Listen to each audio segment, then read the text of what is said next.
मेरा पति शादी के बाद ही देश से बाहर चला गया तो मेरी सास सारा दिन मुझे उल्टी सीधी बातें सुनाती और मुझे ताने दिया करती थी। लेकिन मेरे ससुर के आते ही मेरी सास मेरे कमरे में आ जाती और मेरे हाथ पैर दबाकर मेरी खिदमत करने लगती। मुझे तभी नींद आ जाती। सुबह होते ही जब मैं कमरे से बाहर आती तो मेरे ससुर मुझे बहुत ज़्यादा पैसे देते और कहते कि ये तुम्हारा इनाम है। मुझे उनकी इस बात पर बहुत ज़्यादा हैरत होती और मैं सोच में पड़ जाती कि किस चीज़ का इनाम है। मुझे अपनी सास पर शक हुआ तो एक दिन मैं उनके कमरे में आने से पहले ही आंखें बंद करके सोने का नाटक करने लगी। उसके बाद जो हुआ वो देखकर तो मेरे पैरों तले से ज़मीन निकल गई। मेरा नाम रूपल है। मैं एक गरीब घर से हूँ। हम 5 बहनें हैं। हमारा कोई भाई नहीं है और मैं सब बहनों में सबसे बड़ी थी। लेकिन मैं देखने में बहुत ज़्यादा खूबसूरत थी। मेरे माता पिता को बहुत ज़्यादा खुशी हुई जब घर बैठे ही मेरा रिश्ता एक अमीर घर से आ गया और उन लोगों ने जहेज की डिमांड भी नहीं की थी। बस उन्हें शादी जल्दी करनी थी। मेरे माता पिता के पास भी कुछ नहीं था, इसीलिए उन्होंने मेरी सादगी से शादी कर दी। मेरी सास बहुत खुशी खुशी मुझे अपने घर लेकर आई। शादी की रात जब मेरे पति मेरे कमरे में आए तो वो बहुत ज़्यादा चुप थे। उन्होंने मुझसे कोई बात भी नहीं की थी और ना ही मेरी तरफ ठीक से देखा था। बस इतना कहने लगे कि मैं एक प्रैक्टिकल किस्म का इंसान हूँ, मुझे रोमांस नहीं पसंद। मैंने भी उनसे कुछ नहीं कहा। मैंने सोचा कि समय के साथ साथ मैं उनको जान जाऊंगी। मेरी सास और ससुर का बर्ताव मेरे साथ बहुत अच्छा था। लेकिन शादी के कुछ दिनों बाद ही मेरे पति विदेश चले गए। उनके जाने के बाद मुझे पता चला कि मेरी सास एक बहुत खतरनाक औरत है। अब वो सारा दिन मुझसे घर का काम करवाती रहती थी। मैं सारा दिन घर के कामों में लगी रहती और मेरी सास मेरे हर काम में ऐब निकालती। उनका ये बर्ताव मेरे साथ जब शुरू हुआ था जब मेरा पति काम के लिए विदेश चला गया था। मेरे पति के सामने मेरी सास मेरे साथ बहुत अच्छे से रहती थी। मेरी शादी को अभी कुछ ही महीने हुए थे और इन दिनों में मैं समझ गई थी कि मेरे ससुराल वाले बहुत संगदिल और दकियानूसी किस्म के इंसान हैं। मेरी सास ने मेरे पति के जाने के बाद किसी बहाने से नौकरानी को घर से निकाल दिया और कहने लगी कि वो सफाई से काम नहीं करती है। नौकरानी के जाते ही घर की सारी जिम्मेदारी मेरे ऊपर डाल दी। मैं जब भी घर की सफाई लगाती तो मेरी सास मुझसे कहती कि तुमने ठीक से सफाई नहीं लगाई, दोबारा सफाई लगाओ। वो दिन भर मुझे काम में लगाए रखती। लेकिन रात को जब मेरे ससुर के आने का समय होता तो वो मुझसे कहती, अपने कमरे में जाओ और हाथ मुंह धोकर तैयार हो जाओ। मैं अपने कमरे में चली जाती और तैयार हो जाती और नया जोड़ा पहन लेती। मेरे ससुर के घर आते ही मेरी सास का बर्ताव मेरे साथ बिल्कुल बदल जाता था। वो मुझसे कहती कि मैं तुम्हारे लिए खाना लेकर आती हूँ। जब मैं उनसे कहती कि आप रहने दें, मैं खुद ले लूँगी, तो वो मुझसे कहती कि तुम मेरी बहू नहीं बेटी हो, मैं तुम्हारे लिए खाना लेकर आती हूँ। मैं उनका ये रवैया समझ नहीं पा रही थी। मेरी सास के 2 रूप थे, एक मेरे ससुर के सामने और एक उनके जाने के बाद। दिन में तो वो एक जालिम सास की तरह रहती थी और शाम को जब मेरे ससुर काम से घर वापस आते तो वो मेरे आगे पीछे घूमने लगती थी, मुझे चाय बनाकर देती। मैं नहीं जानती कि इस बात के पीछे क्या राज था, लेकिन जब ये राज मेरे सामने खुला तो मेरे पैरों तले से ज़मीन निकल गई। वो मेरे ससुर के आते ही मुझ पर मेहरबान हो जाती। एक दिन तो उन्होंने ऐसा काम किया कि मैं दंग रह गई। रात को वो मेरे कमरे में आ गई और मुझसे कहने लगी, तुम बहुत थक जाती हो, सारा दिन काम में लगी रहती हो, लाओ मैं तुम्हारे पैर दबा दूं। ये सुनकर तो मैं हैरान परेशान हो गई। मैं अपनी सास को हैरत से देखने लगी। मैंने कहा, नहीं आप ये क्या कर रही हैं? मुझे कुछ नहीं हुआ है, मैं बिल्कुल ठीक हूँ, मैं आपसे अपने पैर नहीं दबवा सकती। लेकिन उन्होंने मेरी कोई बात नहीं सुनी और मेरे पैर दबाने लगी। मुझे उनके इस बात से बहुत शर्म महसूस हो रही थी। फिर वो तेल लेकर आ गई और मेरे पैरों पर लगाने लगी। मुझे ये बहुत बुरा लग रहा था। मैंने उन्हें बहुत बार मना किया कि आप मेरी बड़ी हैं, मैं आपसे मालिश नहीं करवा सकती, लेकिन वो ज़बरदस्ती मेरे पैर पकड़कर उस पर तेल लगाने लगी। वो इतनी अच्छी मालिश करती थी कि कुछ ही देर में मेरी सारी थकान उतर जाती और मैं गहरी नींद में सो जाती थी। मैं सारी रात सोती रहती। सुबह जब मेरी आंख खुली तो मैं बहुत थकान महसूस कर रही थी। मेरा पूरा बदन दर्द कर रहा था और ऐसा महसूस हो रहा था कि मैंने सारी रात बहुत मेहनत का काम किया हो। जबकि तेल की मालिश के बाद तो सुकून मिलना चाहिए, लेकिन मेरे साथ अजीब ही हो रहा था। जब मैं कमरे से बाहर आई तो मेरे ससुर मुझे देखकर मुस्कुराने लगे। मुझे उनको देखकर बहुत हैरत हुई। मैं सोचने लगी, पता नहीं ये क्यों मुस्कुरा रहे हैं। फिर जो सवाल उन्होंने मुझसे किया, ये सुनकर तो मैं दंग रह गई। वो मुझसे कहने लगे कि तुम्हें रात को नींद अच्छे से आई थी। मुझे उनका ये सवाल बहुत अजीब लग रहा था, क्योंकि मैंने तो कभी किसी से भी नींद की खराबी की कोई शिकायत नहीं की थी। लेकिन मैंने आहिस्ता से उनकी बात का जवाब दिया और कहा कि जी मैं आराम से सो गई थी। यहाँ एक और अजीबोगरीब बात आज मैंने देखी थी कि मेरी सास कभी मेरे ससुर के कमरे में नहीं सोती थी, हमेशा अपने अलग कमरे में सोती थी। अपने ससुर के पास तक बैठे हुए नहीं देखा था। उन्हें कभी एक दूसरे से बात करते भी नहीं देखा था। मेरे ससुर के काम पर जाते ही मेरी सास का बर्ताव फिर से मेरे साथ वैसा ही हो जाता। घर के सारे काम मुझसे करवाती। मेरे ससुर के आते ही वो मेरी खिदमत करने लगती। कुछ दिनों से यही मामला हो रहा था। रोज़ाना मेरी सास मेरे पैर ज़बरदस्ती पकड़ती और तेल लगाकर मालिश कर देती, और उनके मालिश करते ही मेरी आंखों में नींद आने लगती और मैं सो जाती। मैं बहुत कोशिश करती कि मैं ना सोऊं, जागती रहूं, लेकिन मुझे समझ में नहीं आता था कि उनके मालिश करते ही क्यों मेरी आंखों में नींद आने लगती थी। मुझे समझ नहीं आता था कि मेरे साथ ऐसा क्यों होता है। सारा दिन मैं थकी हुई होती थी, लेकिन जिस तरीके से मुझे रात को नींद आती थी, ऐसा लगता था कि मैंने कोई नशा किया हुआ है। मैं ऐसी गहरी नींद में नहीं सोती थी कि रात में एक बार भी मेरी आंख नहीं खुले। मेरी नींद तो ऐसी थी कि हल्की सी आहट से भी मैं जाग जाती थी तो मेरी आंख खुल जाती थी। लेकिन जब से मेरी सास ने मेरे पैरों में तेल लगाना शुरू किया था, मुझे ऐसी गहरी नींद आ रही थी कि मुझे होश नहीं रहता था कि मैं कहाँ हूँ। यहाँ मेरी ससुराल में मेरे साथ बहुत अजीब गरीब इत्तेफाक हो रहे थे। एक बार किसी ने बाहर का दरवाज़ा खटखटाया। मैंने जैसे ही दरवाज़ा खोला, दरवाजे के बाहर एक बच्चा फ्लावर बुके लेकर खड़ा हुआ था। वो फ्लावर बुके उसने मुझे दिया और कहने लगा कि ये आपके लिए है। मैं उस बच्चे को देखकर मुस्कुराने लगी। मैंने सोचा कि हो सकता है ये कोई मेरी सास का जानने वाला होगा, इसीलिए मैंने फ्लावर बुके को उससे ले लिया। वो बच्चा चला गया। उस बुके में एक कार्ड लगा हुआ था जिस पर लिखा था, खूबसूरत लड़की के लिए खूबसूरत सा गिफ्ट, आपको चाहने वाला। ये पढ़कर मुझे झटका लगा। मैंने घबराकर वो बुके वहीं पर फेंक दिया। पता नहीं ये कौन था जिसने ये घटिया हरकत मेरे साथ की थी। मैं अपने कमरे में चली गई और कमरे का दरवाज़ा बंद कर दिया। मैं उस आदमी के बारे में सोचने लगी। मेरी अपनी परेशानियां ख़त्म नहीं हो रही थी, ये एक नई मुसीबत मेरे गले पड़ गई थी। सुबह जब मैं अपने कमरे से बाहर आई तो मेरे पूरे शरीर में दर्द हो रहा था और मुझे बहुत ज़्यादा थकान महसूस हो रही थी। मेरी आंखें बंद हो रही थीं, मेरे सर में भी दर्द हो रहा था।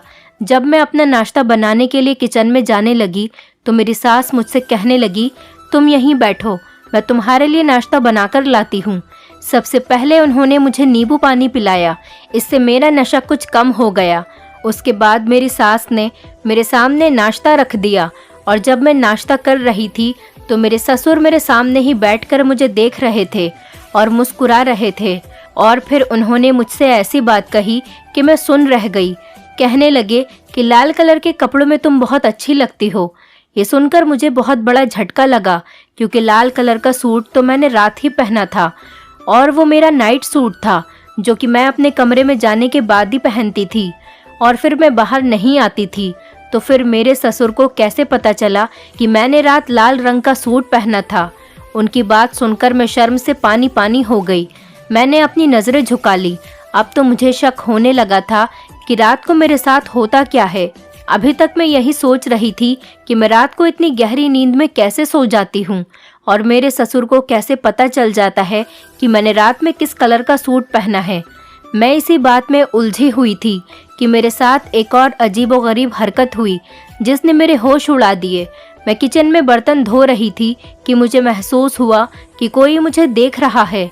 मैंने किचन में इधर उधर देखा तो वहाँ पर कोई भी नहीं था, लेकिन मुझे ऐसा महसूस हो रहा था कि ज़रूर मुझे कोई छुपकर देख रहा है। मैं परेशान हो गई।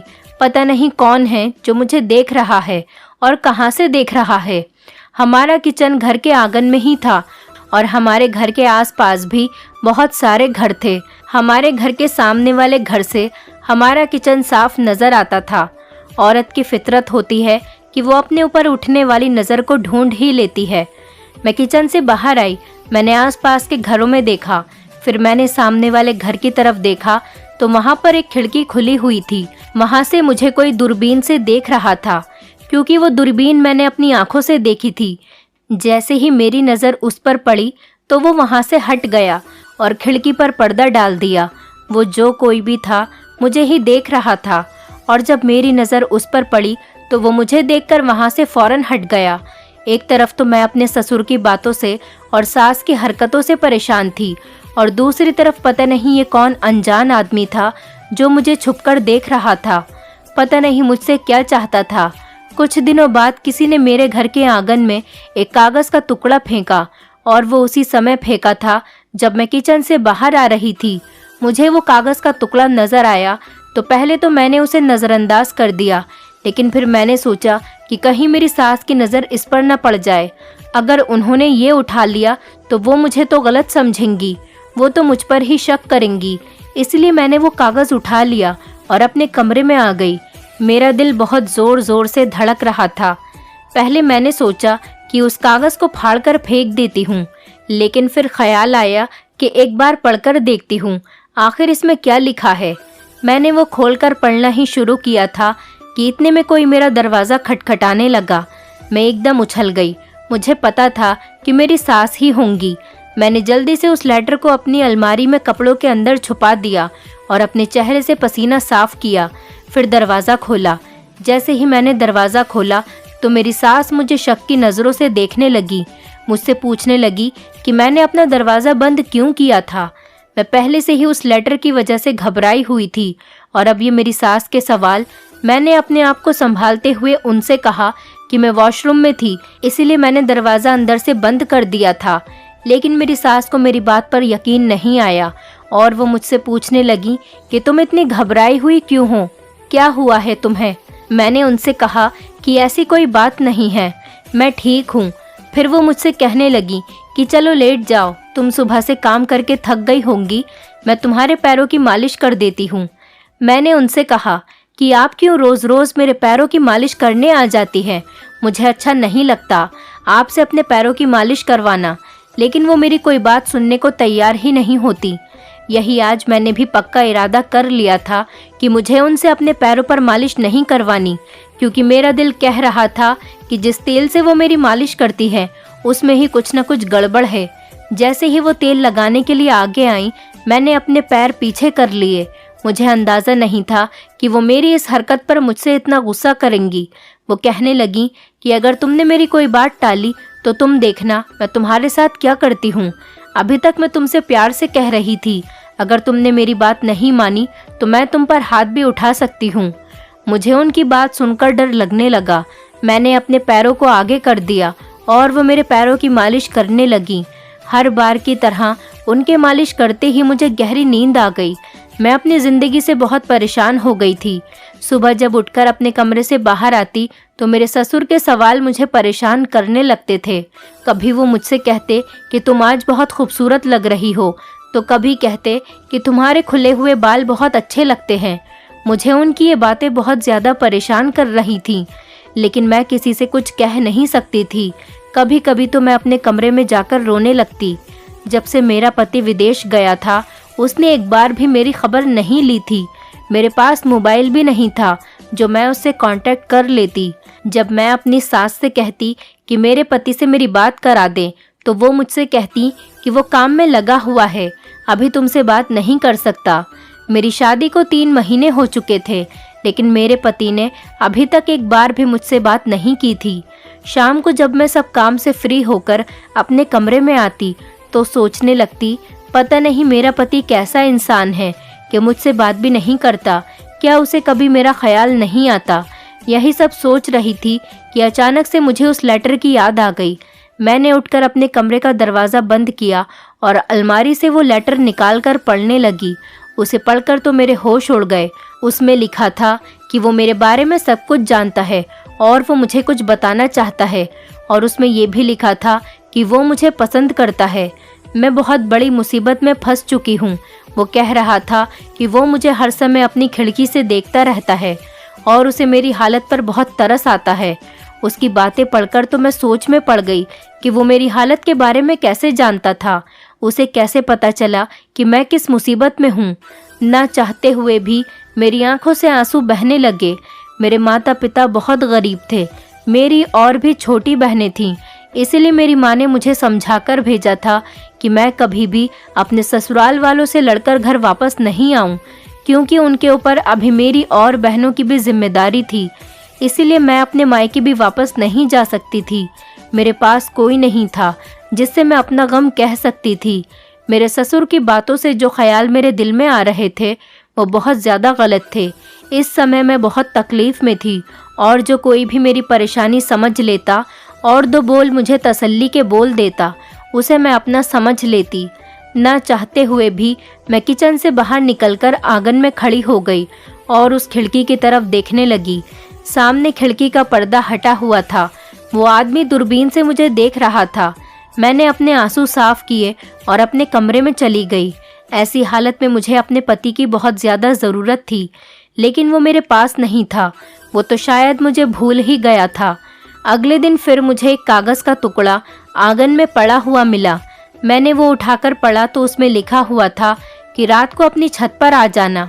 लेकिन मैं रात में छत पर नहीं जा सकती थी। मैं बहुत बड़ी मुसीबत में फंस चुकी थी। मेरी सास तो रात को भी मेरा पीछा नहीं छोड़ती थी।